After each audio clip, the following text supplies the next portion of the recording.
West Bengal গভর্নমেন্টের আন্ডারে staff nurse grade 2 পোস্টে মোটামুটি প্রত্যেক বছরই একটা huge amount staff nurse recruit হয়ে থাকে এবং এই স্টাফ নার্সের রিক্রুট হয়ে থাকে তার মাধ্যম হচ্ছে ইন্টারভিউ এবং মার্কস, এই দুটো বেসিসের ওপর।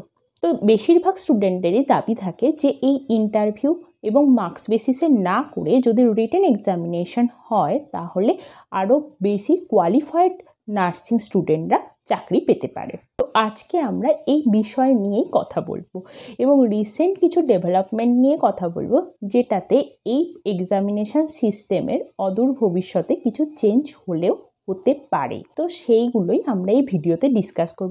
আমি এরশাদ, একজন registered nurse working as a senior faculty in government college of nursing and welcome to our channel মনটাস্টিক লেটস মেক নার্সিং সিম্পল। তো চলো আর দেরি না করে শুরু করা যাক। সবাইকে রিকোয়েস্ট ভিডিওটা শেষ পর্যন্ত দেখবে, যদি ভালো লেগে থাকে লাইক এবং শেয়ার করবে, আর যদি কোনো ডাউট থেকে থাকে তাহলে আমার কমেন্ট সেকশানে, ফেসবুকে, টেলিগ্রামে বা হোয়াটসঅ্যাপে জানাতে পারো, যার প্রত্যেকটা লিঙ্ক ডেসক্রিপশন বক্সে দেওয়া আছে।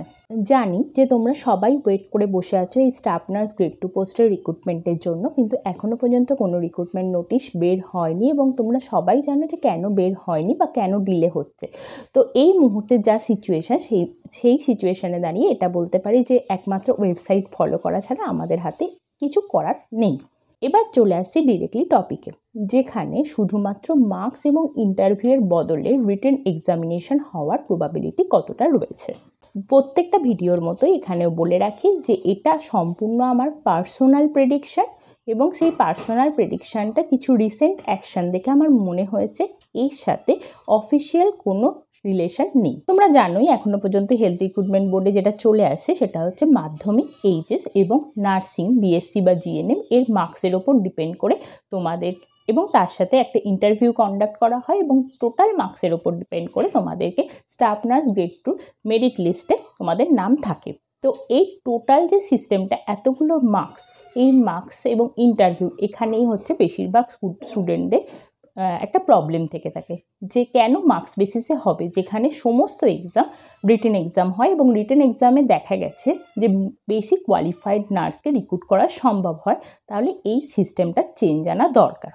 তোমরা যদি এইচআরবির ওয়েবসাইটটা রেগুলার ফলো করে থাকো তাহলে দেখবে যে রিসেন্টলি এইচআরবি ওয়েবসাইটে টেন্ডার এনকোয়ারি নোটিশ ইস্যু করা হয়েছে।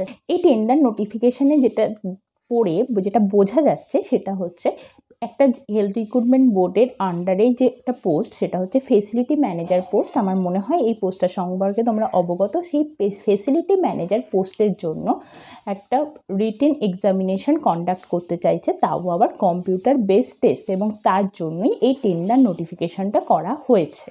এই নোটিফিকেশানটা দেখে এটা গেস করা যায় যে হেলথ রিক্রুটমেন্ট বোর্ড এতদিন পর্যন্ত যেটা চলে আসছিল সেটা হচ্ছে শুধুমাত্র মার্কস এবং ইন্টারভিউ বেসিসে ক্যান্ডিডেট সিলেকশন, সেই সিস্টেমটার একটু চেঞ্জ আনতে চাইছে এবং চাইছে যে অন্যান্য আর যে কম্পিটিটিভ এক্সামের মতো কম্পিউটার বেসড রিটেন এক্সামিনেশন যেন হয়ে থাকে। এটা হলো একটা হিউজ শিফট, আর যদি একটা পোস্টের জন্য হয়ে থাকে তাহলে আশা করা যেতে পারে যে অদূর ভবিষ্যতে বাকি পোস্টের জন্য কিন্তু হেলথ রিক্রুটমেন্ট বোর্ড এরকম প্ল্যান করতে পারে। যত দিন যাচ্ছে নার্সিং স্টুডেন্ট বাড়ছে, নার্সিং পড়ার যে ক্রেজটা সেটাও বেড়ে চলছে এবং তার ফলে যেটা হচ্ছে এই স্টাফ নার্স গ্রেড 2 পোস্টের অ্যাপ্লিকেশন নার্সিং স্টুডেন্টের অ্যাপ্লাইয়ের পরিমাণও হিউজ হয়ে যাচ্ছে এবং এত পরিমাণ স্টুডেন্টদের ডকুমেন্ট ভেরিফিকেশান, তার মার্কস ক্যালকুলেশন এবং তার সাথে সাথে তার ইন্টারভিউ কন্ডাক্ট করাটা আমারও মনে হয় কিছুটা পরিমাণে ইনএফিসিয়েন্ট হয়ে যাচ্ছে। তো সেক্ষেত্রে যদি আমরা বা হেলথ রিক্রুটমেন্ট বোর্ড এই পলিসি নেয় রিটেন এক্সামিনেশন বা কম্পিউটার বেসড টেস্ট, তাহলে সেক্ষেত্রে আমার মনে হয় জিনিসটা অনেক বেশি সায়েন্টিফিক হবে রিক্রুটমেন্ট এবং সিলেকশনটাও আরও বেশি ট্রান্সপারেন্ট হবে। যেহেতু হেলথ রিক্রুটমেন্ট বোর্ড একটা পোস্টের জন্য রিটেন এক্সামিনেশন করার ফার্স্ট স্টেপটা অলরেডি নিয়ে নিয়েছে, তাই আমরা আশা করতে পারি নেক্সট রিক্রুটমেন্ট না হলেও অ্যাটলিস্ট তার পরের রিক্রুটমেন্টে এই চেঞ্জটা হয়তো আসতে চলেছে। তো যেহেতু দিন বদলাচ্ছে সুতরাং পরিবর্তন হতে হয়তো বাধ্য, আজ না হয় কাল হবে, সুতরাং হোপ ফর দ্য বেস্ট।